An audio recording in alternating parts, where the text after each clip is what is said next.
বরবাদ আসলে নিয়মের দর্শকদের একদম বরবাদ করে দিয়েছে। কেমন লাগলো ভাইয়া? অল আর সুপার।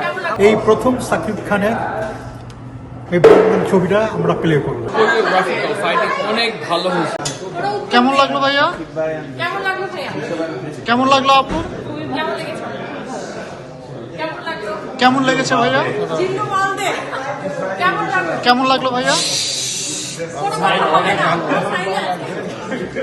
কেমন লাগলো আপু? শাকিব খানের অভিনয় নিয়ে সাধারণ শাকিব খানের বেস্ট ফিল্ম অ্যান্ড যিশু সেনগুপ্ত অ্যান্ড মিশা সদাগর ভাই অল আর সুপার।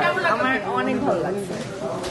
আমার ভালো লাগছে কারণ মানে কাহিনী কিন্তু লেগিস্টার্সকে আমার যেটা ভালো লাগতেছে যে এদের অ্যাক্টিং গুলো এবং কোরিওগ্রাফিক্যাল ফাইটিং অনেক ভালো হয়েছে, যেটা আমরা আগে দেখতে পারিনি। এটাতে অনেক অনেক সুন্দর এবং এটাতে বলতে হবে যে অ্যাক্টিং করতেছে, যেমন শাকিব খান সাহেব করছেন, এবং এই অ্যাক্টিংটা তার অনেক ঘাটতি হয়েছে। যারা যারা আমরা অনেক আগের থেকে সিনেমা দেখি, উই রিয়েলি অ্যাপ্রিসিয়েট ইট, যে না খাটলে এভাবে করা যায়। আমাদের এই থিয়েটার 1952 সালের অনেক পুরনো, আমাদের কখনো কোনো বিদেশি ছবি চলায়নি এখানে।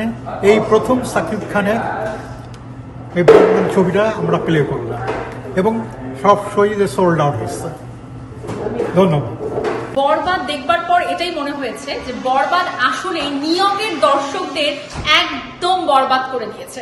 প্রত্যেকটা দর্শক সিনগুলোতে যেরকম ভাবে শীষ বাজাচ্ছিল, ঠিক একইভাবে মানে আরিয়ান মির্জার সাথে তারাও এগ্রেসিভ হয়ে যাচ্ছিল, আবার আরিয়ান মির্জার কষ্টের মোমেন্টটাতে তারাও যেন কষ্ট পাচ্ছিল। তো এই যে মিশ্র প্রতিক্রিয়াটা আমি নিজের চোখে দেখলাম দর্শকদের, এটা দেখবার জন্যই আসলে আমি অপেক্ষা করছিলাম যে বরবাদ কবে যুক্তরাষ্ট্রে আসবে, কবে নিউ ইয়র্কে আসবে, আর আমি দু চোখ ভরে বরবাদ দেখবো আর রিয়াকশন গুলো দেখবো।